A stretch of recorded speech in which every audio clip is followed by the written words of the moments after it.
अब कथा यहां से प्रारंभ होती है कि नैमिषारण्य क्षेत्र में 88,000 सौनकादि ऋषि बैठे और वे सब मानव कल्याण के लिए यज्ञ कर रहे थे, लेकिन यज्ञ से सफलता प्राप्त होनी नहीं थी। तभी वहां सूत जी का आगमन हुआ और सूत जी से सबने प्रश्न किया, हे भगवान, इस घनघोर कलिकाल में भगवत प्राप्ति का साधन क्या है, मानव कल्याण कैसे होगा, कृपा कर हमें बताइए। बहुत सावधानी से सब लोग सुनो।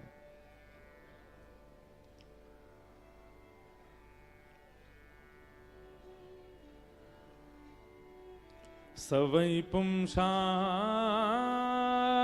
परो धर्मो यतो भक्ते दोक्षजे अहैतुक्य प्रतिहता ययात्मा संप्रसेदते। बहुत सावधानी से सब लोग सुनिएगा। सवै पुंसाम परो धर्मो यतो भक्तिर अदोक्षजे।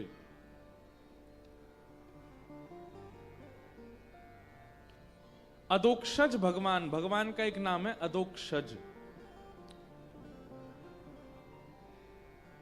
ठाकुर जी की अहैतुकी भक्ति करना ये समस्त प्राणी मात्र का परम धर्म है।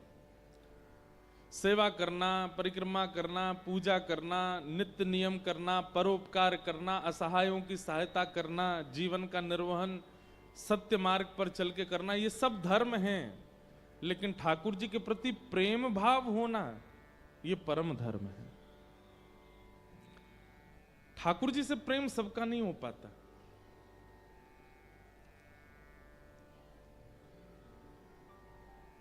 उसी का हो सकता है जिसको ठाकुर जी प्रिय दृष्टि से देख रहे हो।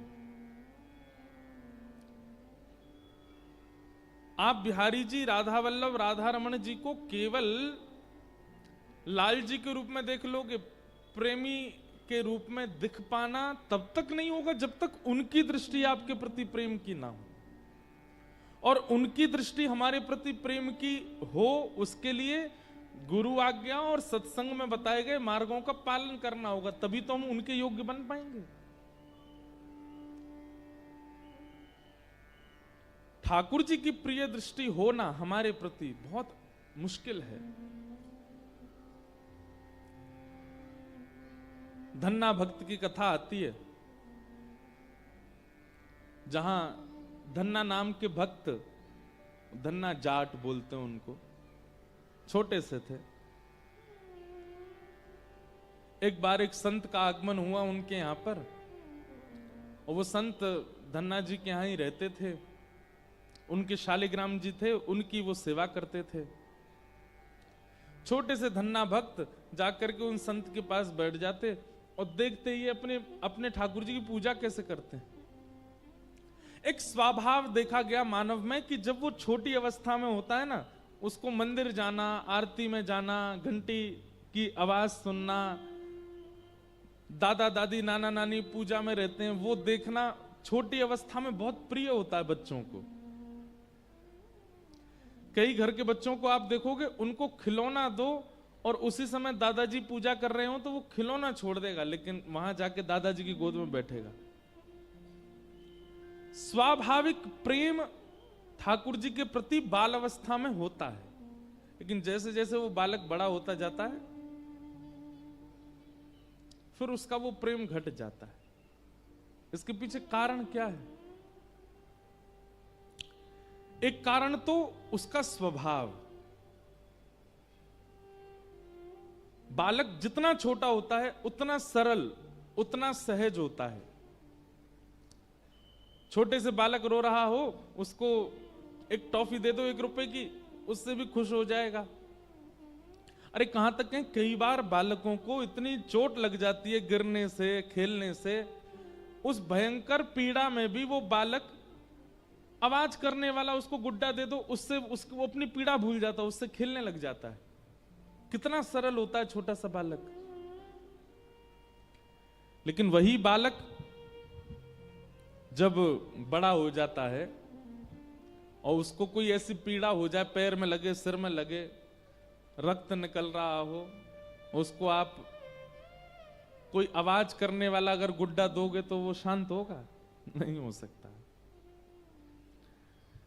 बालपन में ठाकुर जी के प्रति इतना लगाव का कारण यह है उसका निर्मल हृदय। उसको चतुराई नहीं आती,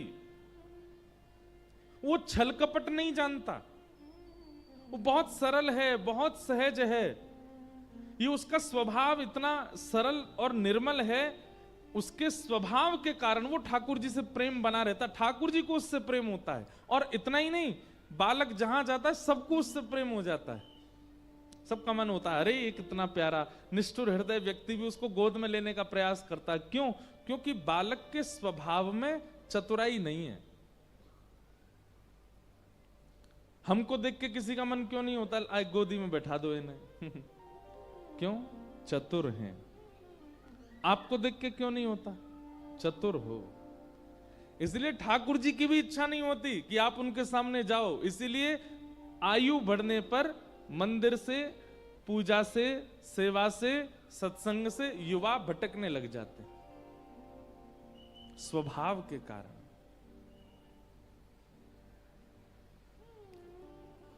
तो एक बात स्पष्ट है कि ठाकुर जी के प्रति प्रेम दो स्थिति में हो सकता है। बहुत सावधानी से सुने। पहला, या तो वो आपसे प्रेम करते हो तो आपको उनसे प्रेम हो जाएगा, और वो आपसे प्रेम तभी करेंगे जब आपका स्वभाव निर्मल हो, आपके अंदर चतुराई ना हो, आपके अंदर छल ना हो, आपके अंदर कपट ना हो।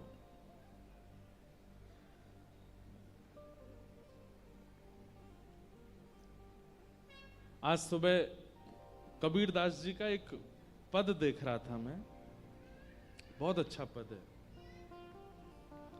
कबीरदास जी स्थिति का वर्णन करते हुए भयभीत हो रहे हैं।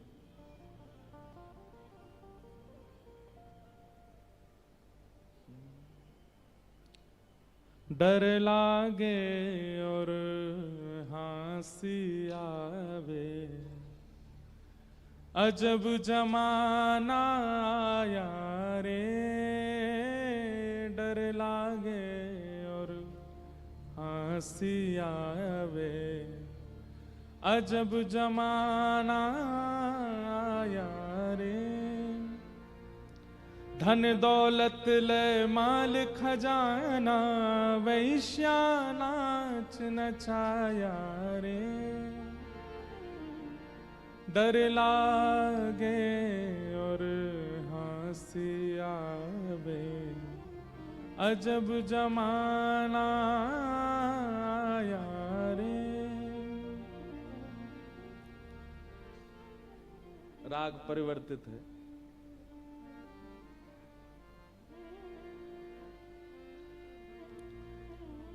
कबीरदास जी कह रहे हैं डर लागे और हंसी आवे, अजब जमाना आया रे। आज से कितने वर्ष पहले हुए श्री कबीरदास जी? भैया रुक जाओ, नहीं रुक जाओ। कितने वर्ष पहले हुए कबीरदास? 500 वर्ष पहले। हमारी ऐसी मान्यता है कि कोविड से पहले भी लोगों का स्वभाव बहुत अच्छा था। आज से 20 साल पहले का भारत भी बहुत अच्छा था। 50 साल पहले तो और अच्छे लोग हुआ करते थे। पर 500 साल पहले लोग कैसे थे कबीरदास जी वो लिख रहे हैं। इसका मतलब यह है कि कोई परिवर्तन हुआ नहीं है हम लोगों में।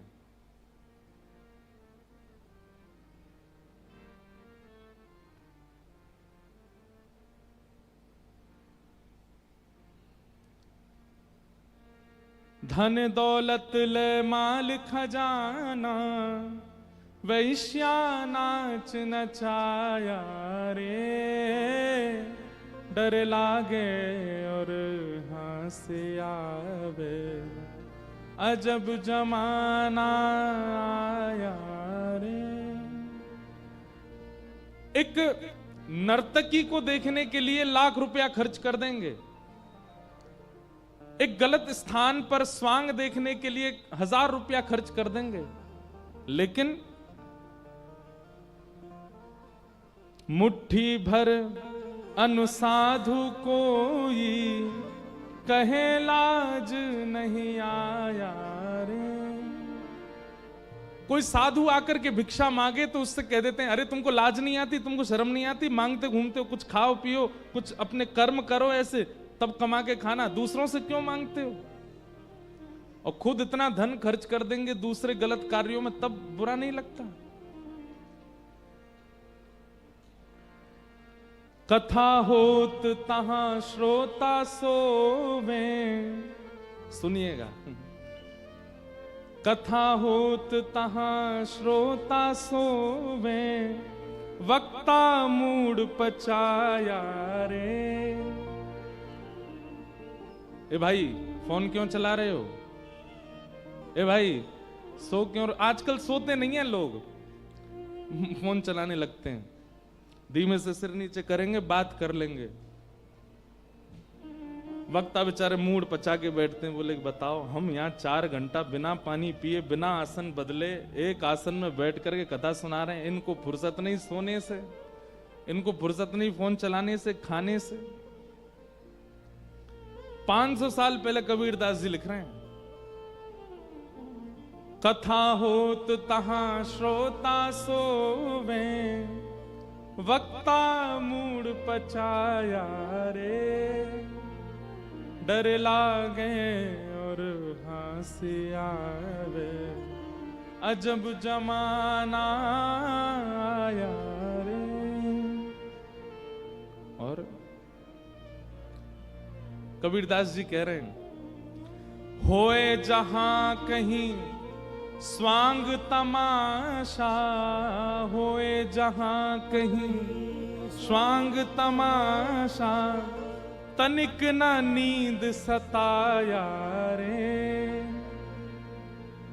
अभी यहां से बाहर 2 लोग लड़ने लग जाएं, आपस में एक दूसरे को उठा के फेंकने लग जाएं, तमाशा हो जाए शुरू, आधे से ज्यादा श्रोता उठ के भाग जाएंगे बाहर देखने के लिए क्या चल रहा। कोई बचाएगा नहीं उनको, चारों तरफ खड़े होकर के देखेंगे, फिर नहीं 1 मिनट भी नींद आएगी।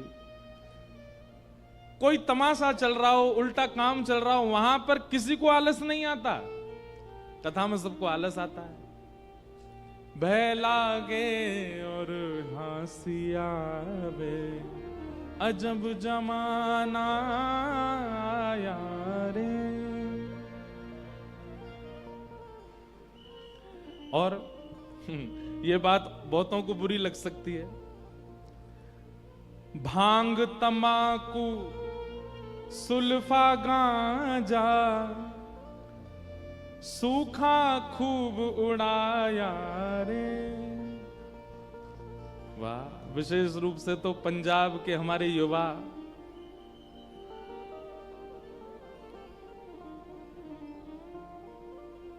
क्या खा रहे हो भैया? बोले हरी गोली है, शंकर जी का प्रसाद है। शंकर जी उस समय अपना त्रिशूल उठाते, बोले तू आ बेटा, तो बताऊंगा मैं, शंकर जी का प्रसाद है।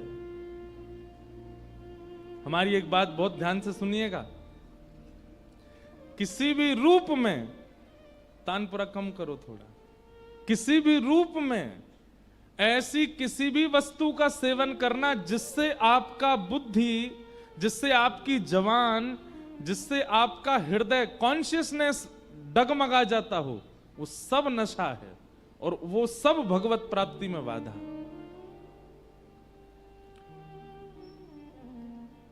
ये कोई गलत थोड़ी है, ये तो शंकर जी का प्रसाद है, ये तो गलत थोड़ी है, ये तो वहां का प्रसाद है। अरे भैया शंकर जी का प्रसाद तो विष भी है, पी लो नेक सा, ज्यादा नहीं, नेक उंगली में 1 बूंद लेके चाट ले बस। विष को पचा गए तो फिर भांग का अलाव हम कर देंगे, लो भाई खूब खाओ। होड़ करते हैं शंकर जी की। भय लागे और हंसी आवे, अजब जमाना रे। भांग तमाकू सुल्फा गांजा सूखा खूब उड़ाया रे, लेकिन गुरु चरणामृत लेम न धारा, गुरु चरणामृत नेम न धारा, महुआ चाखन आया रे।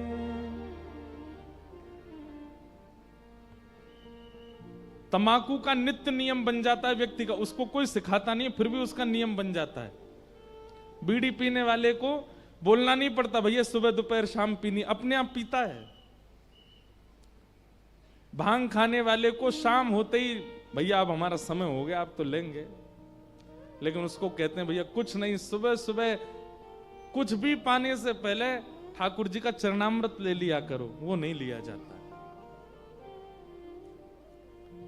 सुबह दोपहर शाम केवल अपने गुरुदेव का स्मरण करके भगवान नाम गाया करो, वो नहीं किया जाता है। और असद वस्तु उसको कोई सिखाता नहीं है, फिर भी करने लग जाता है। हम तो कथा में एक बात कहते हैं, कैसा स्वभाव हो गया है लोगों का। जो व्यसनी लोग होते हैं, जो खाना पीना करते रहते हैं, उनका स्वभाव कैसा होता है? क्या हो गया भैया, बहुत डिप्रेशन में हैं, अब क्या करोगे? बोले आज तो पिएंगे रात को।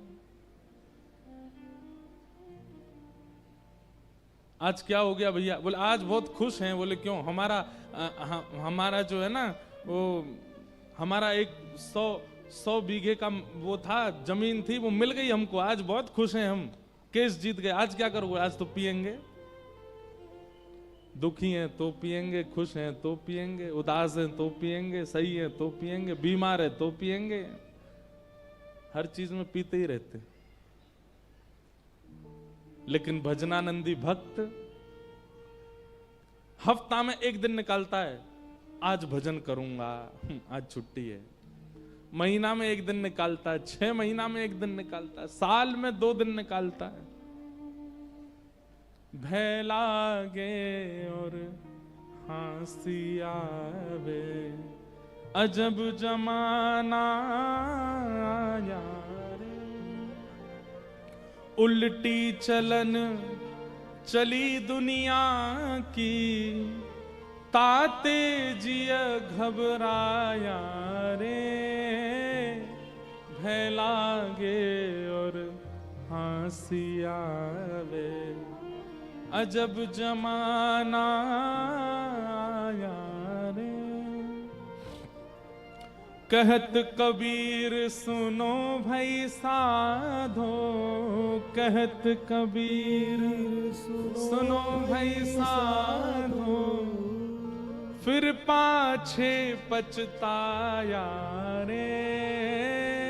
फिर पाछे पछताया रे। यहाँ जितनी बात कबीरदास जी ने कही है, यदि इनमें से एक में भी आप प्रवृत्त हो और यदि नहीं सुधरे, बहुत पछताएंगे। कहत कबीर सुनो भाई साधो, कहत कबीर सुनो भाई साधो, फिर पाछे पछताया रे। फिर पाछे पछताया रे। भय लागे अरु हंसी आवे, अजब जमाना आया रे। बहलागे और हंसी आवे, अजब जमाना। श्री कुंज बिहारी लाल की जय। श्यामा प्यारी कुंज बिहारी, जय जय श्री हरिदास दुलारी। श्यामा प्यारी कुंज बिहारी, जय जय श्री हरिदास दुलारी। ओ श्यामा प्यारी कुंज बिहारी, हरिदास दुलारी, श्यामा प्यारी कुंज बिहारी, जय जय श्री हरिदास दुलारी। कहत कबीर सुनो भाई साधो, कहत कबीर सुनो भाई साधो, कहत कबीर सुनो भाई साधो, कहत कबीर सुनो भाई साधो, फिर पाछे पछताया रे, फिर पाछे पछताया रे, हो डर लागे और हंसी आवे, अजब जमाना आया रे, ओ डर लागे हंसी आवे, अजब जमाना आया रे, डर लागे और हंसी आवे, अजब जमाना आया रे। ओ डर लागे और हंसी आवे, अजब जमाना आया रे। हरि चरणामृत नेम न धारे, जिस नियम के लिए किसी ने आज्ञा नहीं की, व्यसन करने के उस नियम को तो आपने धारण कर लिया, लेकिन नित्य हरि चरणामृत लेने का, वो तनिक से जल को लेने का नियम आपने धारण नहीं किया। कितना विचित्र जमाना। हम कभी कभी कथा में कहते हैं कि मानव का स्वभाव कैसा है, जल की तरह है। जल यदि छोड़ दिया जाए संख्या में, तो जल का स्वभाव होता है कि वो ढलान की ओर ही जाता है। ऐसे ही मानव को यदि खुली छूट मिल जाए, जो भैया बैठाने वाले व्यवस्थापक हैं, बहुत धीमे से कह के आराम से बैठा दिया करो। इधर देखो सब लोग, घोषणा हो जाए आगामी 30 तारीख को, 30 मार्च को भारत के सारे ज्योतिषी मिलकर के कह दें कि 30 तारीख को सवेरे 11 बजे से लेकर के 1 बजे तक केवल 2 घंटा ऐसा योग बन रहा है कि व्यक्ति कितना भी बड़ा पाप करे उसको पाप नहीं लगेगा। महाराज, बड़े बड़े तिलकधारी भी 2 घंटे के अंदर, ये तो थोड़ा बहुत भय है हमारे अंदर, इसलिए तो हम बच रहे हैं, नहीं तो 2 घंटा की अगर खुली छूट मिल जाए, स्वयं प्रधानमंत्री जी नोटबंदी की तरह आके बोल दें, भैया सब ज्योतिषी कह रहे हैं कि 2 घंटे के लिए सबको छूट है, कोई पाप नहीं लगेगा, कुंभ का आंकड़ा फेल हो जाएगा। 60 करोड़ लोगों ने गंगा जी में डुबकी लगाई थी, लेकिन पता चलेगा कि महाराज 160 करोड़ लोगों ने 2 घंटे के अंदर सोमरस में डुबकी लगाई, सबरे पी के पड़े टुल। कितना भयावह है मानव। कभी डर लगता है हमको किसी जीव से, कभी किसी जंतु से, खुद से डरिए।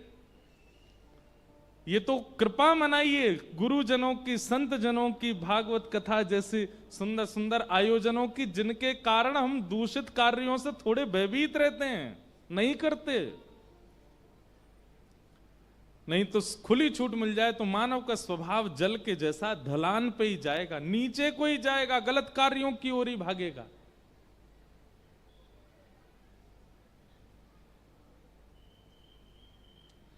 डर लागे और हंसी आवे, अजब जमाना आया रे। 500 साल पहले कबीरदास जी कह रहे हैं। अब यदि कबीरदास होते तो डर के मारे क्या हालत होती कबीरदास जी की। इसलिए भैया शुक्र मनाइए, प्रसन्न रहिए, खूब ठाकुर जी की बलि बलि जाइए कि वो आपको कथा में लाते हैं, वो आपको वृंदावन भेजते हैं, वो आपको हरि रसिक जनों की चर्चा सुनने के लिए मन में प्रेरणा उत्पन्न करते हैं। कृपा तो सवै पुंसाम परो धर्मो यतो भक्त दुक्षजे अहैतुक्य प्रतिहता ययात्मा संप्रसीदते।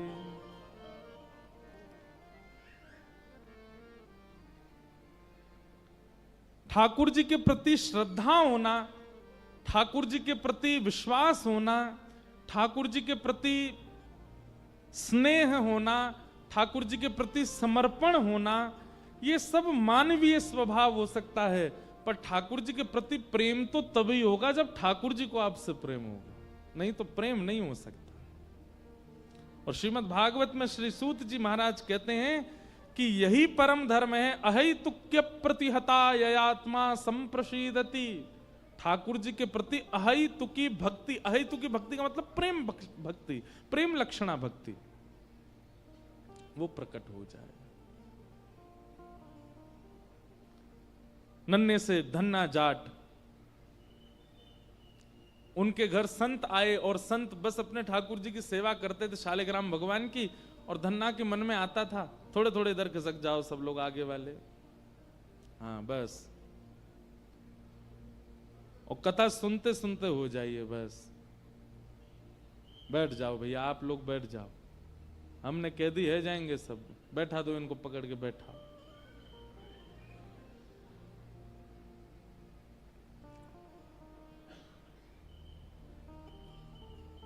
हमारी एक बात है कि हम क्या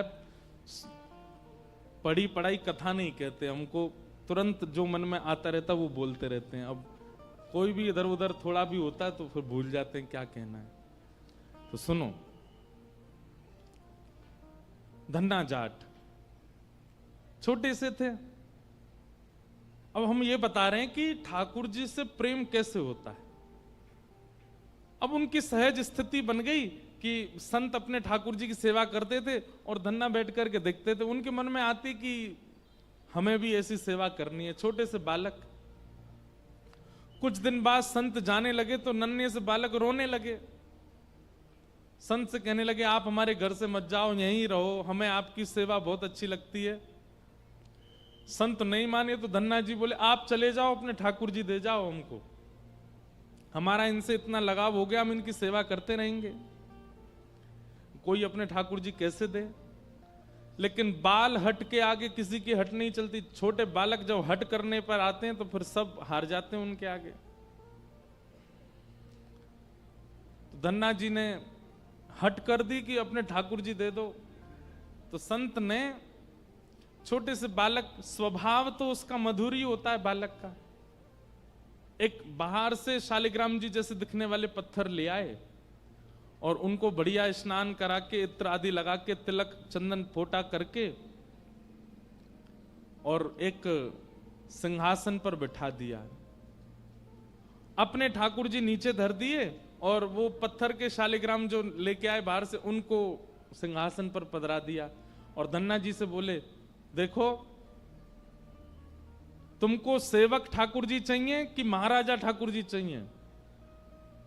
बोले मतलब? बोले वो नीचे जो बैठे हैं बिना सिंहासन के वो तो है सेवक ठाकुर जी, वो आसन पे जो बैठे हैं वो है महाराजा ठाकुर जी, बताओ कौन से ठाकुर जी चाहिए? बालक का तो स्वभाव है, उसको तो सब बड़े बड़े ही चाहिए, उसने कि महाराजा ठाकुर जी चाहिए हमको। और महाराजा ठाकुर जी सामान्य पत्थर था। संत बोले तो फिर सेवक ठाकुर जी हम ले जाओ? बोले हाँ ले जाओ, आप ले जाओ। असली शालिग्राम जी संत अपने साथ ले गए और एक सामान्य सा पत्थर दे गए। मां से लड़ते हैं, पिताजी से कहते हैं मेरे ठाकुर जी के लिए चंदन मंगवाओ, ठाकुर जी के लिए रोली मंगवाओ, ठाकुर जी के लिए श्रृंगार मंगवाओ। माता पिता कोई व्यवस्था करते नहीं, तो श्री धन्ना जी अपने आप ही लाल लाल दिखने वाली मट्टी में जल मिला के तिलक कर देते हैं ठाकुर जी को। पीलो चंदन लगावे की इच्छा होवे, पीली कोई वस्तु दिख जा, हल्दी आदि में ही थोड़ा जल लगा के वो चंदन लगा देते हैं। अब और कोई व्यवस्था तो है नहीं। धन्ना जी ने कही, संत भगवान भोग लगाते थे ठाकुर जी का, मैं भी लगाऊं।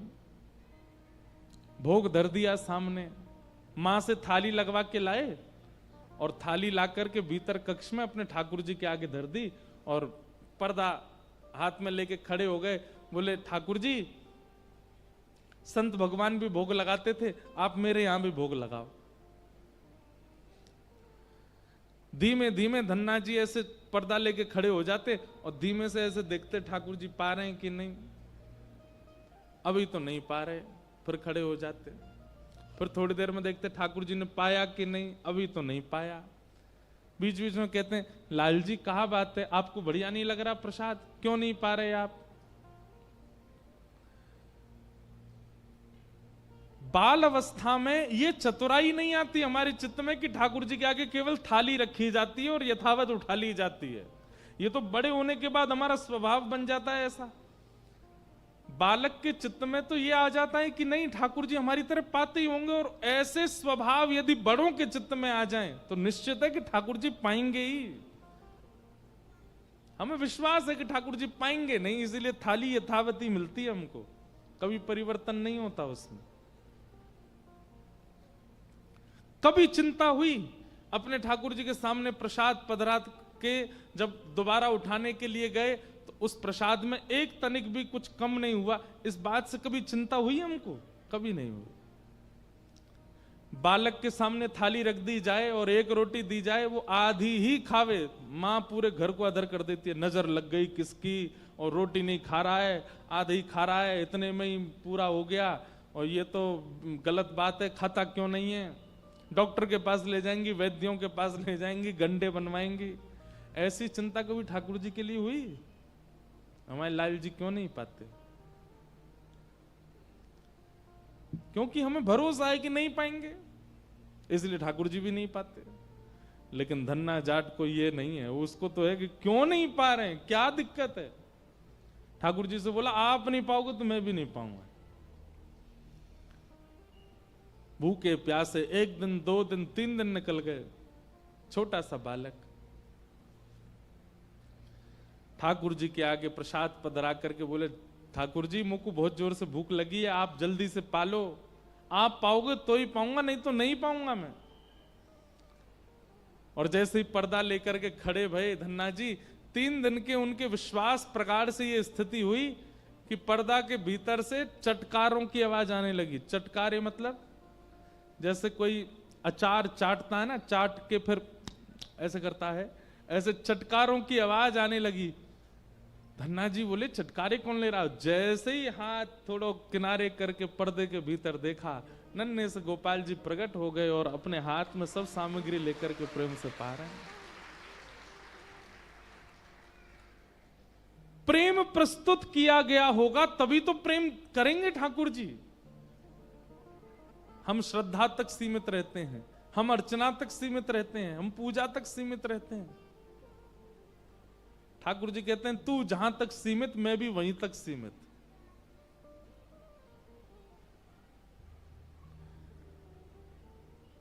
हमें चिंता होती है कि ठाकुर जी एक ही स्थिति में क्यों है हमारे सामने, क्योंकि हमने इससे अधिक स्थिति अपने चित्त में बनाई नहीं उनके लिए, इसलिए ठाकुर जी भी वहीं तक स्थिर हैं।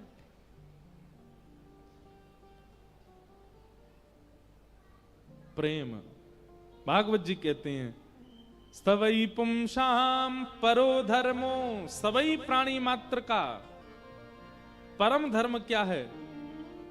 सवई पुंसाम परो धर्मो यतो भक्तिर अदोक्षजे अहैतुक्य प्रतिहता ययात्मा संप्रसीदते। अहैतुकी भक्ति होना ठाकुर जी के प्रति। अहैतुकी भक्ति मतलब प्रेम लक्षणा भक्ति। सूत जी महाराज इस प्रकार कहते हैं, वो प्रेम लक्षणा भक्ति प्रकट हो ठाकुर जी के प्रति। इसी उद्देश्य से अब मैं भागवत का सुंदर भाव आप सबको सुनाऊंगा। और पहले उन्होंने ठाकुर जी के अवतारों का विषय बताया, भगवान के कैसे कैसे अवतार, किस किस के लिए किस किस भाव से ठाकुर जी पधारे। श्रीमद् भागवत की रचना का क्रम बताया, भागवत क्यों लिखी गई। भागवत जी के लिखने का एक ही कारण है, और वो अभी अभी स्पष्ट किया गया, ताकि हम सबके चित्त में प्रेम प्रकट हो ठाकुर जी के लिए। श्रद्धा तो हो जाती है, समर्पण तो हो जाता है, विश्वास भी हो जाता है, पर प्रेम नहीं हो पाता। वो प्रेम प्रकट कराने वाली श्रीमद् भागवत जी। वेद व्यास जी महाराज ने अनेक ग्रंथ लिखे, लेकिन मन को शांति नहीं हुई। तब श्री नारद जी महाराज ने आकर के उनसे कहा, क्या बात है व्यास जी, आप इतने उदास क्यों हैं, दुखी क्यों हैं? तो व्यास जी ने कहा, मैंने इतने ग्रंथ लिखे लेकिन मेरा मन शांत नहीं है, मेरे मन को संतोष नहीं होता। मैं ऐसा क्या लिखूं, मैं ऐसा क्या करूं जिससे मेरे चित्त को संतोष हो?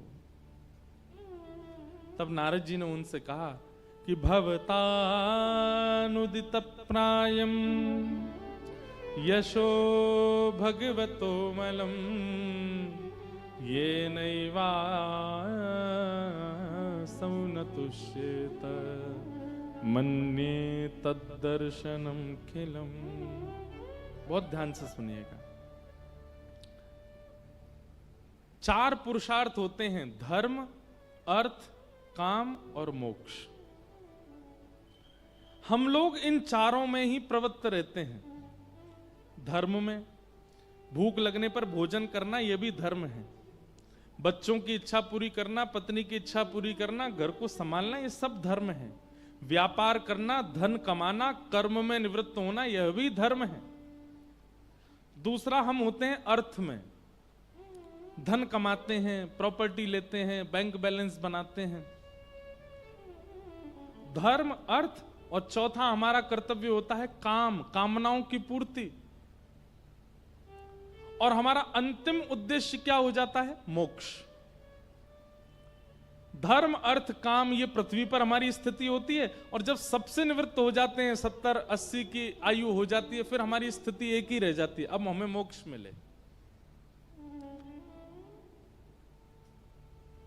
लेकिन 5वें पुरुषार्थ को हमने कहीं भी स्थान नहीं दिया। और 5वां पुरुषार्थ क्या है? प्रेम। प्रेम को स्थान नहीं दिया। इसी वजह से हम जीवन पूरा जीने के बाद जब 80s 90s की स्थिति में आते हैं, 90 की उम्र में आते हैं, तो फिर हमें कहीं ना कहीं अपूर्णता सी अनुभव होती रहती है। पूरा जीवन जी लिया लेकिन अभी भी असंतोष है, असंतुष्टि। और एक बात बताएं आपको, बहुत सावधानी से सुनिएगा, पीड़ा में मृत्यु हो चलेगा, रोग में मृत्यु हो चलेगा, लेकिन असंतुष्टि होकर के जब मृत्यु होती है ना, उसको पुनर्जन्म लेना ही पड़ता है फिर। और ये असंतुष्टि दूर करने का केवल एक ही स्थान है, केवल एक ही उपाय है, प्रेम। धर्म, उसके साथ भी प्रेम, अर्थ के साथ भी प्रेम, काम के साथ भी प्रेम, और मोक्ष में भी केवल प्रेम। हे व्यास जी, आपने इतने सारे ग्रंथ लिखे, आपने 4 वेद लिख दिए, ऋग्वेद, यजुर्वेद, सामवेद, आपने शिव पुराण लिखा, आपने देवी भागवत लिखी, आदि आदि सब कुछ आपने लिखा, लेकिन आपके चित्त को शांति क्यों नहीं है? क्योंकि आपने अभी तक प्रेम को प्रस्तावित करने वाला कोई ग्रंथ नहीं लिखा। धर्म, अर्थ, काम, मोक्ष को प्रस्तावित करने वाले ग्रंथ लिखे केवल। व्यास जी ने कहा क्या लिखना चाहिए? बोले ऐसा कोई ग्रंथ लिखो जहां पर भगवान का ऐश्वर्य नहीं, जहां पर भगवान की भगवत तत्वता नहीं, जहां पर भगवान का स्वभाव प्रकाशित होता हो। तब वेद व्यास जी महाराज ने चिंतन किया और भगवान के प्रेम स्वरूप श्री कृष्ण चित्त में प्रकट हो गए, और तब वेद व्यास जी महाराज ने भागवत की रचना की। जहां ठाकुर जी का ऐश्वर्य प्रधान नहीं है, जहां भगवान की भगवत तत्वता प्रधान नहीं है, जहां पर भगवान का बल प्रधान नहीं है, ठाकुर जी का स्वभाव प्रधान है, इसलिए भागवत सर्वश्रेष्ठ है। ठाकुर जी का स्वभाव प्रधान ग्रंथ है भागवत, प्रभाव प्रधान नहीं। श्रीमद् भागवत में शंख चक्र गदा पद्मधारी ठाकुर जी का यश कम है, वंशीधारी ठाकुर जी का यश ज्यादा है। वो ठाकुर जी का प्रभाव है और ये ठाकुर जी का स्वभाव है। आपको पता है वृंदावन में इतने बड़े बड़े राक्षस आए, लेकिन ठाकुर जी ने शस्त्र धारण नहीं किया। क्यों? क्योंकि वहां ठाकुर जी ब्रजवासियों की प्रधानता से रहते हैं, असुरों की प्रधानता से नहीं। बहुत ध्यान से सुनिएगा इस बात को। प्रायोरिटी किसको देते हो वैसा रूप आपका होता है। कोई अगर बिजनेसमैन है वो घर में टाई लगाए थोड़ी घूमता रहता है, वो घर में तो शॉर्ट्स में ही रहता है, घर में तो टी शर्ट में ही रहता है, घर में तो ऐसे ही पड़ा रहता है। पत्नी बच्चे सब परिवार के अपने लोग हैं, इनके सामने मुझे क्या प्रोफेशनल रहना। और कई बार घर में होते हैं और ऑफिस का कोई व्यक्ति आ जाता है तो फिर आप उससे वैसे ही मिलते हो जैसे आप घर में हो। लेकिन जब आपको अपने कार्य पर जाना होता है, अपने व्यवस्था में जाना होता है, तो फिर आप प्रोफेशनली जाते हो। मथुरा के, द्वारिका के, हस्तिनापुर के, कुरुक्षेत्र मैदान के श्री कृष्ण जो हैं ये प्रोफेशनल हैं, शंख चक्र गदा पद्म लेके रहते हैं। लेकिन वृंदावन के बरहा पीड़म नटवर वपुः कर्णयो कर्णकारम विभ्रदवासः कनक कपिसं वैजयन्तीं च मालाम् रंध्रान् वेणो मधर सुधया पूरयन् गोपवृन्दैः वृंदारण्यम स्वपदरमणम प्राविशद गीत कीर्ति। वहां ठाकुर जी शस्त्र नहीं उठाते, वहां ठाकुर जी अपने प्रभाव में नहीं आते हैं, स्वभाव में ही रहते हैं। एक दिन मधुमंगल बोलो, अरे लाला सुन, तू जहां जावे सबरे तेरी इतनी पूजा करें, जा गली ते निकल जाए सबरी गोपी तेरे ऊपर न्यौछावर रह जाए। ठाकुर जी बोले हम मलूक हैं हमारे। मधुमंगल बोलो मलूक तो मैं कम ना हूं डाला, लेकिन तेरे जैसे लत्ता ना है मुंह पे पहनवे को। ब्रजभाषा समझ रहे हो? बताओ लत्ता कहते के हैं? लत्ता किससे कैसे कहते हैं? कपड़ों से। चार लोगन नहीं पता ही बस। मधुमंगल बोलो लाला मलूक तो मैं हूं, खूब हूं, लेकिन तेरे जैसे लत्ता ना है मुंह पे, या मारे मुंह कोई पूछे ना है। काऊ देना तेरो मोर मुकुट पहन के, तेरी कारी कामर पहन के, तेरी पीतांबरी पहन के मैं जाऊंगा, सबरे मोह दंडोत करेंगे, सबरी गोपी मेरे रूप पे न्योछावर रह जाएंगे। ठाकुर जी बोले सबरे कामन ने कर लियो, जय मत करियो, बस मेरे लत्तान ने मत पहनियो। तो भार ते बड़े सुंदर लग रहे हैं, लेकिन इनको धारण करने के बाद बड़ो भार है सिर पे। अब ये तो मानवों का स्वभाव रहा है कि जिस काम के लिए मना करो अदबद के उसको करते हैं। मधुमंगल बोलो जरूर इन लत्तान में ही कछु जादू है, तभी मना कर रहा हूं मुझे। लेकिन मैं मानूंगा ना, काउदना अवसर मिले तो। एक दिन ठाकुर जी यमुना स्नान करने के लिए गए, मधुमंगल को संग ले गए और ठाकुर जी ने अपनी पाग उतारी, मोर पंख उतार दियो, गले के हार उतार दिए, कौंधनी उतार दी, पीतांबरी उतारी, कारी कमरी उतारी। नेक्स्ट सो ठाकुर जी ने केवल एक धोती को एक लांग लगा करके एक घुटने से ऊपर ऊपर तक को एक भाव पहन लियो और कूद गए ठाकुर जी अपनी चोटी बना करके सिर पे। मधुमंगल आजा, बोले हाँ आ रहा हूं। मधुमंगल भी कपड़ा उतार रहा, अपने ठाकुर जी तैर रहे यहां थे वहां। अब कपड़ा उतार के मधुमंगल कूदो नहीं, ठाकुर जी के लत्ता ने लेके भाग गए और एक पेड़ के पीछे जाके जल्दी जल्दी पीतांबरी पहनी, सिर पे पाग बांधी और मोर पिछ धारण कियो, कानन में कुंडल पहन लिए, कारी कमली लेके ठाकुर जी की वंशी लेकर के वहां फूंक मारन लगो। ठाकुर जी ने जैसे ठाकुर जी बोले ए मधुमंगल जल्दी उतार दे, जल्दी उतार दे इन लत्तन ने। वो लाला एक बार वृंदावन में घूम के आंदे मुए, मैं तो देखूं इन लत्तन ते कैसो असर होवेगो। ठाकुर जी बोले बहुत पछतावेगो, उतार दे। नहीं मानो, दौड़ गए वृंदावन की ओर।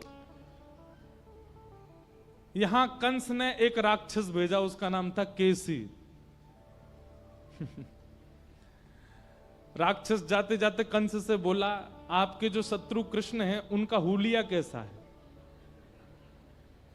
कंस बोलो, पीतांबरी पहनता है, काली कमली ओढ़ता है, सिर पे पाग बांधता है और मोर पिछ लगाता है और वंश लिए घूमता है।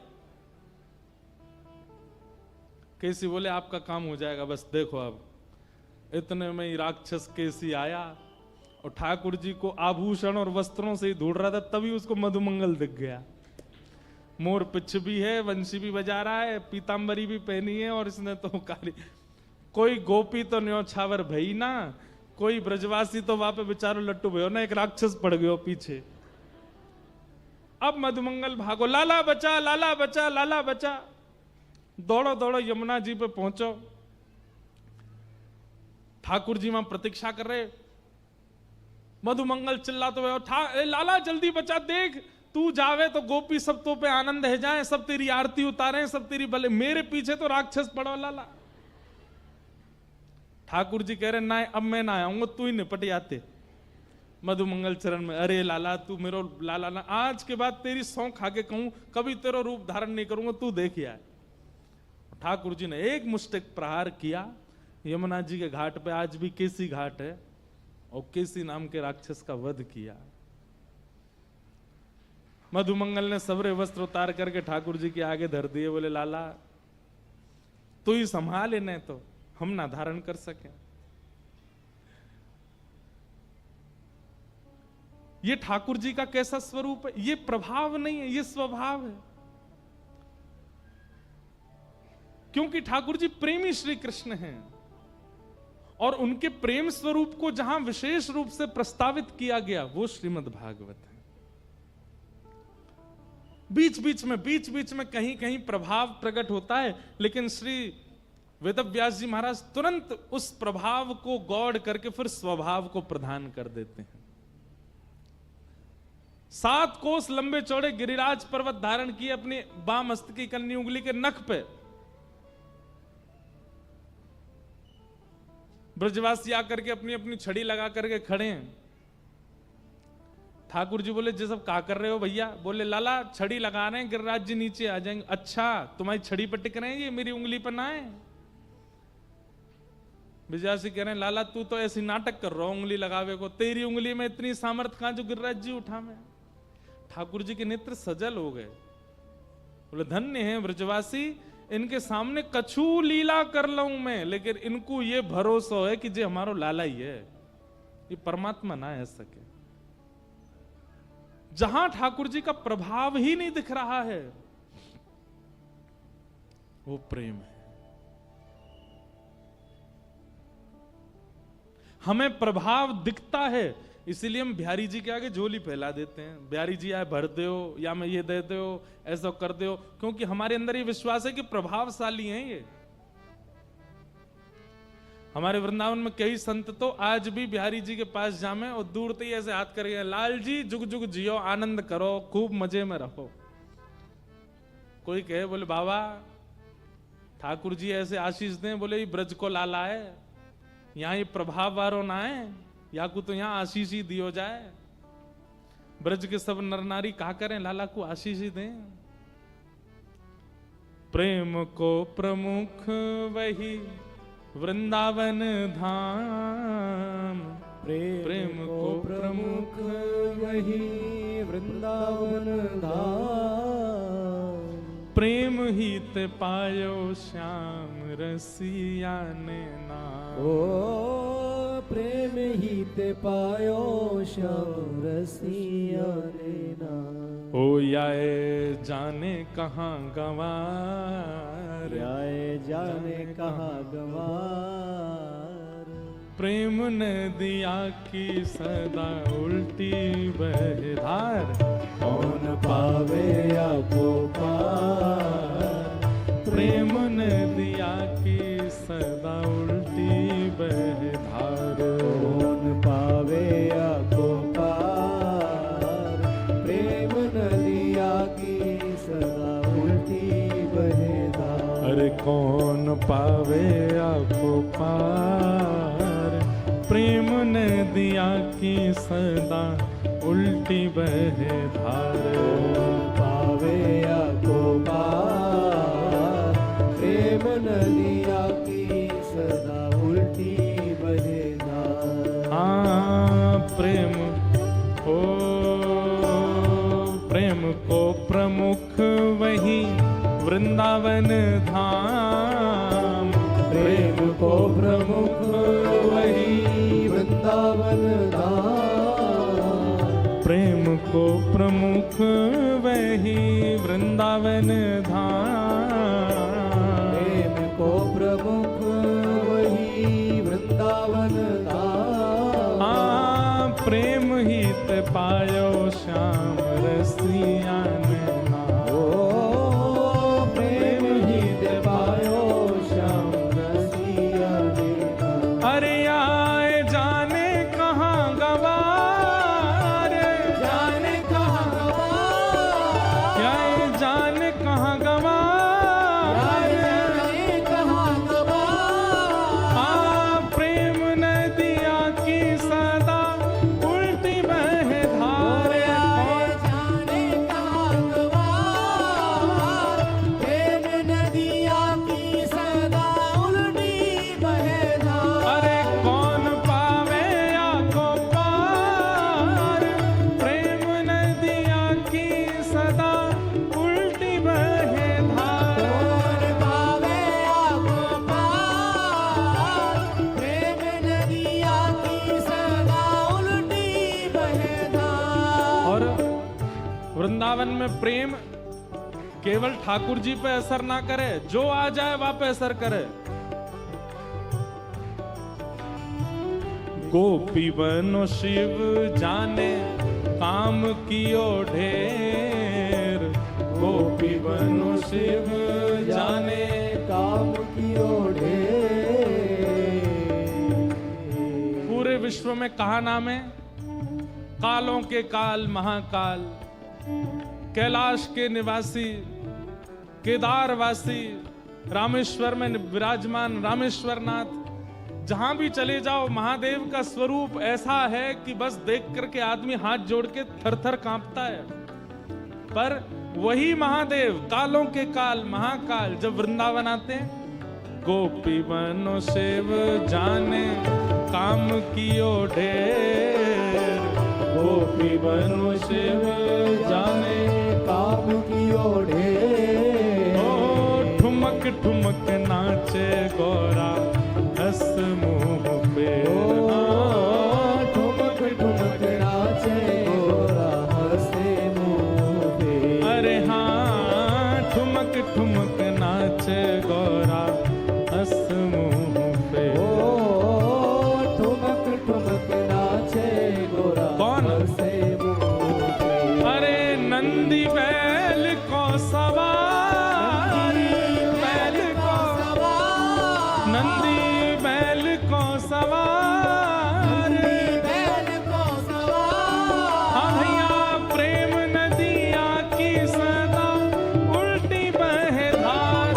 कौन पावे आको पार, प्रेम नदिया की सदा उल्टी बहे धार। अरे कौन पावे आको पार, प्रेम नदिया की सदा उल्टी बहे धार। कौन पावे आको पार, प्रेम नदिया की सदा उल्टी बहे धार। कौन पावे आको पार, प्रेम नदिया की सदा उल्टी बहे धार।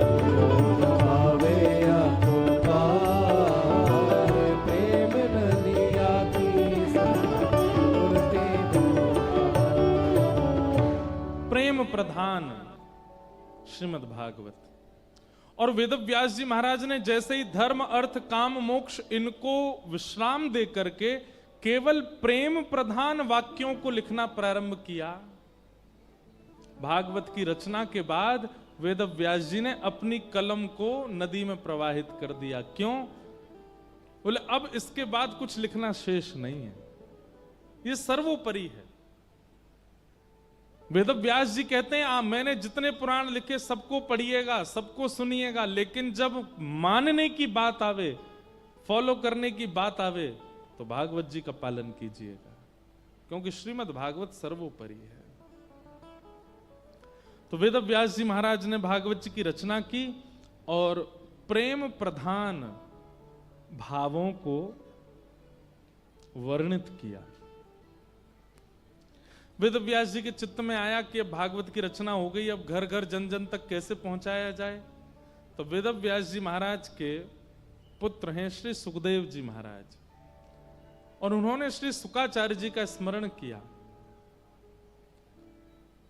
यम प्रव्रजन्तमनुपेतमपेत कृत्यम द्वैपायनो विरह कातरया जुहाव पुत्रेति तन्मयतया तर्वो विनेदु तम सर्वभूत हृदयं मुनिमानतोस्मि। बोलो सुखदेव जी महाराज। श्री शुकाचार्य जी जो कि जन्म लेते ही माता पिता को छोड़ के चले गए थे, श्री सुखदेव जी महाराज क्यों? निर्गुण निराकार ब्रह्म की उपासना करने गए थे, ताकि संसार की माया मुझको फिर से अपनी ओर ना खींच ले। लेकिन वेद व्यास जी महाराज ने भागवत की रचना की तो व्यास जी के मन में आया, मेरे पुत्र सुखदेव से अच्छा इस कथा को जन जन तक पहुंचाने का और कोई उपाय नहीं है। बंधुओं एक बात कहें,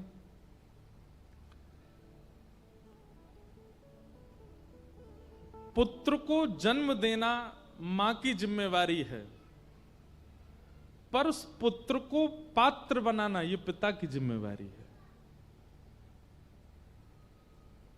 पुत्र होने की जितनी प्रशंसा पूरे घर में मनाई जाती है ना, उत्सव मनाए जाते हैं, पटाखे फोड़े जाते हैं, मत किया कीजिए। जब पुत्र पात्र बन जाए तब उत्सव मनाइएगा। आजकल पुत्र और पुत्री के होने का उत्सव तो होता है, पर वो पात्र नहीं बन पाते, वो पुत्र तक ही सीमित रह जाते हैं। ये प पर जो ऊ की मात्रा है ना, ये दर्शाती है कि ये उल्टा ही है। इस मात्रा को माता पिता की जिम्मेवारी है कि सुधारे। और आ की मात्रा, ये जो पीछे आ की मात्रा है, ये क्या है? थोड़ी कठोराई से थोड़ी ने डंडा उठावे हाथ में, उसको पहले पात्र बनावे। बालक बेचारे कह रहे होंगे कल से कथा में नहीं आना। जे बढ़िया व्यास जी हैं, क्या बता रहे हैं माता पिता को? हमारे शास्त्र आज्ञा करते हैं, लालनाथ 5 वर्षाणी, लाड प्यार केवल 5 वर्ष तक करना चाहिए बच्चों को। और जैसे ही बालक 5 वर्ष का हो जाए, 10 वर्षाणी ताड़ेत, उसके बाद 10 वर्ष तक थोड़ी, ताड़ना का मतलब मारना नहीं होता, ताड़ना का मतलब बहुत जैसे हम कहते हैं देख कैसे ताड़ रहा है, ताड़ना मतलब देखना, उस पर दृष्टि रखे, भले ही अपनी नींदें काटनी पड़े। बालक को 5 वर्ष से लेकर के 15 वर्ष तक यदि आपने अपने नेत्रों के सामने रखा, तो प्राप्ते तु 16 वर्षे पुत्रम मित्रवदाचरेत, 16 वर्ष का वो बालक होते ही आपका मित्रवत आचरण करेगा और आपको उसके प्रति मित्रवत रहना पड़ेगा। वो बालक अच्छा ही होगा। इसलिए पुत्र होने की प्रशंसा मत करो, पुत्र होते ही आपकी चिंता बढ़नी चाहिए कि अब ये पात्र बनना चाहिए। और पात्र बनाने के चक्कर में कहीं इतने सीरियस मत हो जाना कि बेचारे को जीन नहीं दो, सांस नहीं लेने दो, ऐसा भी मत करना। बहुत स्वाभाविक, बहुत बहुत ये भी सत्संगी सिखाएगा कि बालकों से व्यवहार कैसा किया जाता है, बालकों के प्रति बातचीत और उनके साथ हंसना बोलना कैसा होना चाहिए। पात्र बनाइए।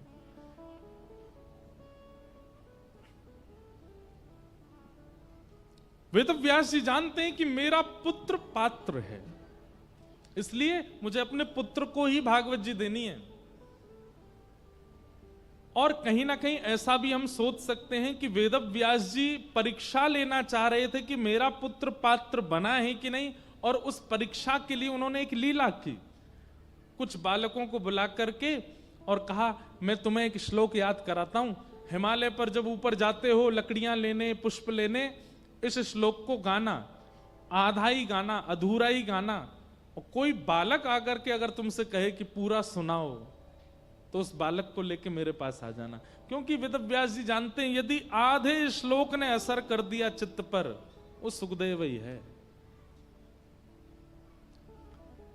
और अभी मैंने एक श्लोक बोला था वेणु गीत का, बरहा पीड़म नटवर, यही श्लोक वेद व्यास जी ने छोटे छोटे बालकों को याद करा दिया।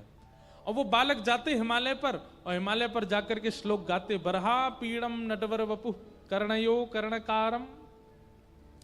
बहुत सुंदर झांकी है ठाकुर जी की। ठाकुर जी ने मोर पिछ पहना है, कैसा टेढ़ा सा पहना है। नटवर वपु, नटवर मतलब ठाकुर जी का नाम है नटवर लाल। नटवर का मतलब क्या होता है?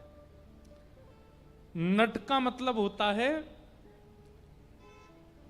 लोगों को अपनी कला से आकर्षित करने वाले को एक प्रकार से नट कहते हैं। कला प्रदर्शन करने वाले को नट कहते हैं। नट के प्रति आकर्षण अपने आप बन जाता है। स्टेज पर आकर के परफॉर्मेंस करने वाला व्यक्ति कैसा भी हो, उसके प्रति आकर्षण हो ही जाता है। लेकिन ठाकुर जी कौन बोले? नटवर, आकर्षण करने वालों में भी प्रधान है नटवर। नटवर वपु, वपु कहते हैं अंग को। ठाकुर जी की एक उंगली भी देख ली ना गौरते, ठाकुर जी की एक रों भी देख लियो गौरते, वही पे न्योछावर रह जाओगे। मुखमंडल तो बहुत दूर की बात है। नटवर वपु कर्णयो कर्णकारम, कान दो हैं तो कुंडल एक ही पहनते हैं ठाकुर जी। वो कैसे पहनते हैं? कभी या कान में पहन लें और चलते चलते उतार के कभी या कान में पहन लें, कभी या कान में पहन लें, ऐसे। और ये क्यों करते हैं ठाकुर जी? जितनी देर चलते हैं उतनी देर मन तो लगना चाहिए, तो मन कैसे लगा? में कुंडल खोलें दूसरे में पहने, फिर कुंडल खोलें फिर या में पहने। ठाकुर जी की बाल लीला। हमारे नाना जी इसका एक और सुंदर भाव बताते थे। बोले, लाला ठाकुर जी हमारी तरह कुंडल नहीं, जैसे पुष्प धारण कर लेते हैं यहां कान के ऊपर, और फिर चलते चलते कहा करें ऐसे पुष्प निकारें और वह आकाश में उछालें और दूसरे कान में ऐसे धारण कर लें, और फिर सबरे ग्वाला के वाह लाला एक और बार करके दिखा। फिर ठाकुर जी फिर निकारें, फिर उछालें, फिर यूं करें, सीधो यहीं आके गिरे। जैसे साउथ इंडियन पिक्चरों में एक्टर करता है ना, चश्मा उछालता है सीधे आंख पे ही आके लगता है, ऐसे ठाकुर जी हमारे लीला करते, सब ग्वाला मचल जाते, वाह लाला हम करके दिखाएंगे, लेकिन उनसे हो नहीं पाता। फिर ठाकुर जी आनंद कर। तो कर्णयो कर्णकारम, जो बार बार फेर फेर करके अपने कानों के कुंडलों को बदलते रहते हैं चलते चलते।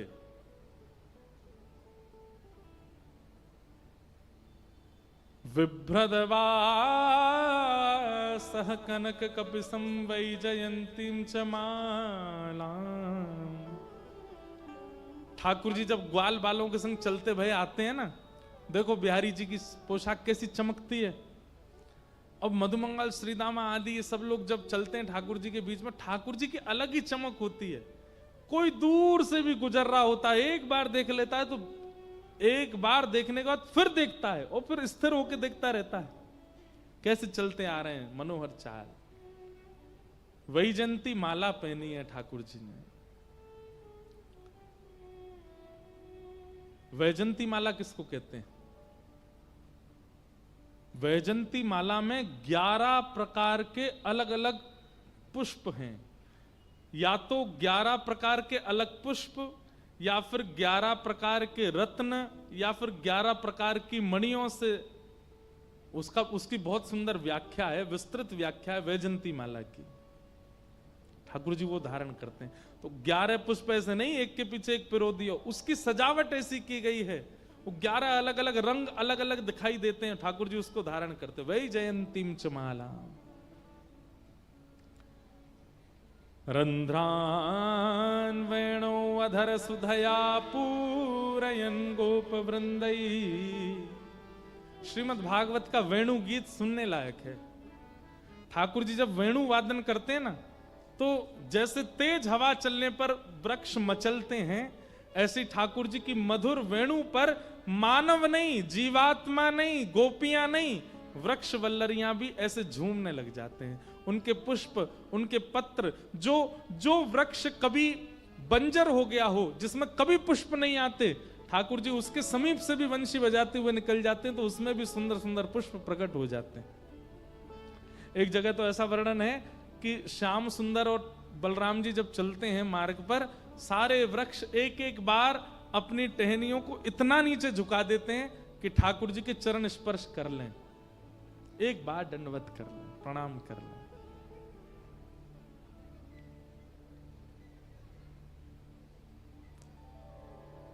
रंध्रान वेणु अधर सुधया पूरयन गोप वृंदई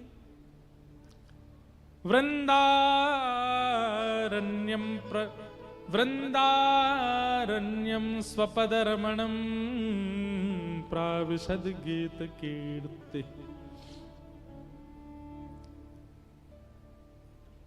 अब इस श्लोक को हिमालय में जाकर के छोटे छोटे बालक गा रहे थे, और निर्गुण निराकार ब्रह्म की उपासना में बैठे हुए श्री सुखदेव जी महाराज के कानों में जैसे ही गया, बरहा पीड़म नटवर वपुः कर्णयोः कर्णकारम विभ्रदवासः कनक कपिसम वैजयंतीम च मालाम रंध्रान वेणु। ये छवि, ये श्लोक कान में नहीं गया है, सीधे स्वरूप प्रकट हो गया ठाकुर जी का सुखदेव जी के चित्त में। और वो कटाक्ष नेत्र, मधुर मुस्कान, वो बांकी चाल जैसे ही शुकाचार्य जी के हृदय में प्रकट हुई, शुकाचार्य जी का ध्यान भंग हो गया, और नेत्र खोल करके वो तो जैसे विरहिणी गोपी की तरह ढूंढने लगे इस बंजर जंगल में, इस भयावह विशाल पहाड़ी क्षेत्र में ये नन्हा सा गोपाल क्या कर रहा है। गूंज आ रही थी दूर से छोटे छोटे बालकों के मधुर स्वर की। दौड़े हैं श्री सुखदेव जी महाराज, और उन बालकों से जाकर के एक व्याकुल गोपी की तरह पूछने लगे, कौन है ये जिसके बारे में तुम गा रहे हो? ये जो वंशी बजा रहा है, जिसके कानों में कुंडल हैं, जो पीतांबरी पहना है, जिसने मोरपंख, ये कौन है? इसके बारे में और बताओ। किसका बेटा है, किसका भाई है, कहां रहता है, इसके बारे में थोड़ा और तो बताओ।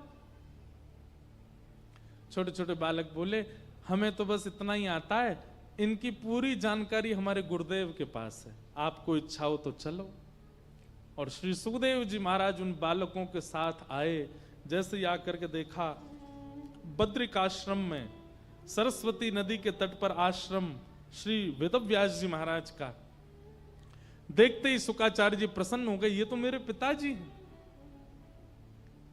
चरणों में जाकर के प्रणाम किया, पिताजी। हालचाल नहीं पूछा, कोई और बात नहीं, सीधे ये बच्चे जो श्लोक गा रहे थे उसमें जिस रूप का वर्णन था, मैं उन्हें और जानना चाहता हूं। मानो जैसे उन्होंने मेरा चित्त पकड़ लिया है। पिताजी, ये कौन है, इनके बारे में मुझे बताओ। तब वेदव्यास जी महाराज ने श्री सुखदेव जी महाराज को भागवत की कथा अध्ययन कराई, सुनाई।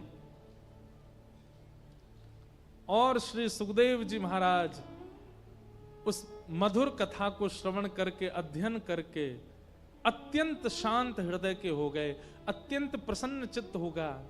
मैंने कल भी कहा था ना, बहुत बहुत लाइट फील कराती है कथा। आप जैसे मानो एक पंखुड़ी हवा में लहराती है ना, ऐसे लहराने लगोगे अपने जीवन में। जीवन में आने वाली विपत्तियां इतनी परेशान नहीं करेंगी आपको। ऐसे हो गए श्री सुखदेव जी महाराज। और पिताजी को प्रणाम करके निकल पड़े। तभी गंगा जी के तट पर एक प्यासा बैठा था जिसका नाम था परीक्षित। उन परीक्षित जी को जाकर के श्री सुखदेव जी ने यही भागवत की कथा सुनाई।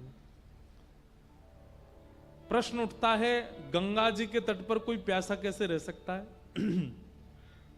बोले उनकी प्यास गंगा जी बुझा नहीं सकती थी, वो विचित्र प्यास थी। सौनकादि ऋषियों ने प्रश्न किया, महाराज अब कृपा करके हमको परीक्षित के बारे में बताओ, ये परीक्षित कौन है? इन परीक्षित के बारे में हमें विस्तार से बताओ। और यहां से महाभारत का प्रसंग प्रारंभ होता है।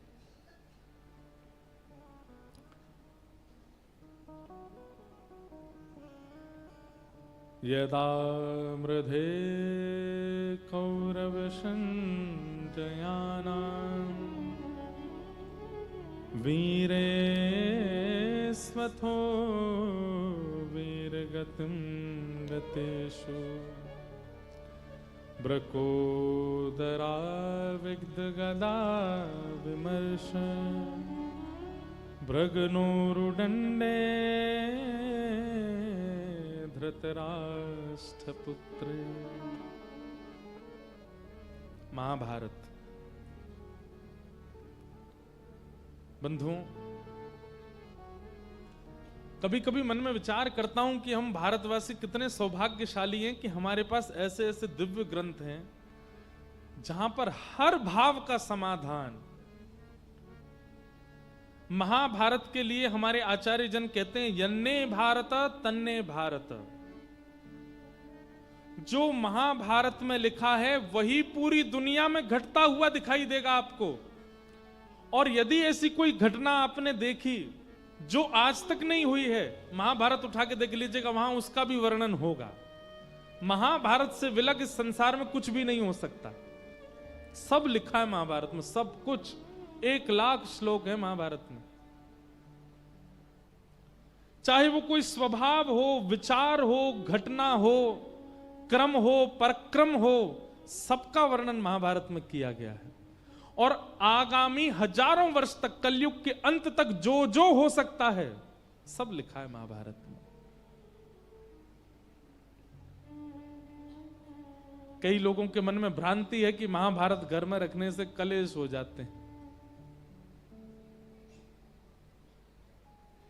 महाभारत रखने से कलेश होते नहीं हैं, बल्कि चल रहे कलेश समाप्त होते हैं। महाभारत क्या है? कौरव पांडवों के क्लेशों का विश्रामी तो है। ये लोगों ने ऐसी विचारधारा कर ली है। कहते हैं महाभारत घर में नहीं लाते, फोन में इतनी गंदगियां रखते हैं, उससे कोई दिक्कत नहीं है। घर में मरे हुए जीवों को बना देते हैं, उससे दिक्कत नहीं है। पेय पदार्थ के रूप में गलत वस्तु पी लेते हैं, उससे कोई दिक्कत नहीं है। लेकिन महाभारत जैसा पवित्र, ओहो नहीं, इसको घर में नहीं लाना, लड़ाई हो जाएगी सब लोगों में। ये हमारी दुर्बुद्धि नहीं है तो क्या है? मृत्यु सबकी होनी है। मैंने तो विचार भी किया है, कभी अवसर मिलेगा एक बार महाभारत की कथा कहने। महाभारत की कथा 7 दिन की नहीं होगी, 1 महीना की होगी। और महाभारत की कथा के बड़े नियम हैं। जैसे पांडवों ने यज्ञ किए थे, वैसे यज्ञ होते हैं। यज्ञ के साथ फिर वो उसके क्रम है। प्रवचन तो हो सकता है महाभारत का 1 महीने का होगा, लेकिन करना है एक बार। कभी बिहारी जी कृपा करेंगे तो करेंगे। महाभारत। यदा मृधे कौरव संजयानाम, श्रीमद् भागवत में थोड़ा सा अंश है महाभारत का, बहुत ध्यान से सुनिएगा। महाभारत का युद्ध अपने अंतिम पड़ाव पर था। दुर्योधन और भीम के बीच में अंतिम युद्ध चल रहा था। और तभी भीम ने अपनी गदा का खूब प्रहार किया, लेकिन दुर्योधन का उससे बाल बांका भी नहीं हो रहा था, क्योंकि दुर्योधन का सर्वांगीण अंग लोहे का है। हार करके भीम ने एक बार अर्जुन के रथ की ओर देखा तो ठाकुर जी ने इशारा किया, जंघा पे मारो। भीम ने विचार नहीं किया कि भाई पैरों पर और नाभि से नीचे प्रहार करना धर्म युद्ध में मना है। उसने कहा ठाकुर जी आज्ञा कर रहे हैं, अब ये जाने इनका काम जाने, मैं तो कर देता हूं। और तुरंत उसने जंघा पर प्रहार किया। बिल्कुल विचार नहीं किया कि नाभि से नीचे मना है मारना। और महाभारत युद्ध पांडव जीत गए, कौरव हार गए। लेकिन इस बात की खबर जब बलराम जी को पड़ी कि महाभारत युद्ध में अधर्म किया गया, नाभि से नीचे योद्धा के प्रहार किया गया, बलराम जी क्रोध में भर करके आए और आकर के भीम को नष्ट करने का प्रयास करने लगे। भगवान ने आकर के रोका। ठाकुर जी ने कहा, दाऊ दादा आप इतने क्रोध में क्यों, क्या बात है? बलराम जी बोले, लाला देख, ये अधर्म मेरे सामने होएगा, मैं सहन ना करूंगा। धर्म युद्ध में नाभि से नीचे प्रहार करना मना है, तो इसने नाभि से नीचे प्रहार किया क्यों? और मोह पता चली तेने आज्ञा दई आकू, तेने भी धर्म विरुद्ध आज्ञा काई को दई।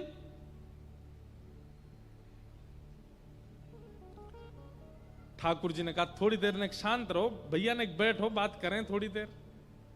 बलराम जी बैठे, बोले लाला जल्दी बता, ये सब क्यों करवायो तेने? ठाकुर जी बोले, पहली बात तो पूरे महाभारत युद्ध में आपके दर्शन नहीं हुए, अचानक से आप कैसे प्रकट है गए? बलराम जी बोले, मुझे पता चला कि अधर्म हो रहा है, तो इसलिए मैं बीच बचाव के लिए आया। ठाकुर जी बोले, अच्छा तो अधर्म जहां भी होता है आप पहुंचते हो, तो फिर द्रौपदी के चीरहरण में क्यों नहीं गए? जब भरी सभा में हमारी बहन निर्वस्त्र की जा रही थी, वहां दुशासन वस्त्र खींच रहा है, दुर्योधन कह रहा है मेरी जंघा पे बैठाओ, और भीष्म पितामह, कृपाचार्य, द्रोणाचार्य सब नीची नजर करके बैठे थे। इतना बड़ा अधर्म हो रहा था कौरवों की उस सभा में, मुझे दूर दूर तक आप दिखाई नहीं दिए। तब वो तो भली द्रौपदी ने अंतिम समय जब मुझे पुकारा तो मैं वस्त्र बन करके आया और उसकी रक्षा की, नहीं तो हमारी बहन तो निर्वस्त्र हो जाती भरी सभा में। एक अबला नारी, और वो भी रजस्वला अवस्था में निर्वस्त्र हो रही थी, तब आप दिखाई नहीं दिए भैया मुझे। और आज उसी महिला को निर्वस्त्र करने वाले की जंघा पर प्रहार कर दिया, तो आप बीच बचाव करने आ गए और यहां धर्म का पाठ पढ़ाने आ गए कि नाभि से नीचे प्रहार करना धर्म होता है। बलराम जी निर्बाक हो गए, शांत हो गए। बंधुओं, आप एक भी विषय ऐसा महाभारत का उठा लीजिए जिस पर आपको संशय हो रहा हो कि ठाकुर जी ने ये गलत किया, और उसका समाधान पूछिएगा किसी से, ठाकुर जी की बुद्धि की पराकाष्ठा आप पहचान नहीं सकते। एक क्रिया भी ऐसी नहीं है पूरी महाभारत में जहां पर आप भगवान पर प्रश्न उठा सको कि इन्होंने ये गलत किया।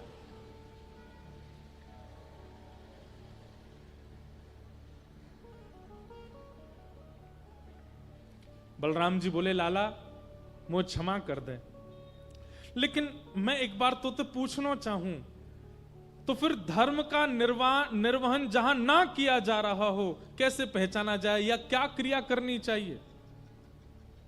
ठाकुर जी बोले, अब इसका विस्तार तो हम अर्जुन को दे चुके हैं गीता के रूप में, लेकिन भैया हमारी एक बात सुनो। दुर्योधन जैसे अधर्मियों को यदि कभी मारने की नौबत आए और उस समय यदि अधर्म ही किया जाए, अधर्म से मारा जाए, तो कोई दोष नहीं। अबला नारी के ऊपर दृष्टि रखने वाला, छोटे छोटे बालकों के प्रति कुभाव रखने वाला, माता पिता के प्रति दोह रखने वाला ऐसा व्यक्ति यदि कभी सामने आ जाए और उसके पाप का घड़ा इतना भर चुका हो कि मृत्यु ही एकमात्र उपाय है, तो फिर धर्म का विचार नहीं करते भैया। रावण भी ब्राह्मण था, लेकिन एक अबला नारी को अपहरण करके ले गया। ऐसा ब्राह्मण किस ब्राह्मण स्वरूप का है जो कुदृष्टि रखता है, परिस्त्री गमन करे, परिस्त्री गमन की भावना चित्त में रखे? उसकी मृत्यु हुई और परमात्मा के हाथों ही हुई।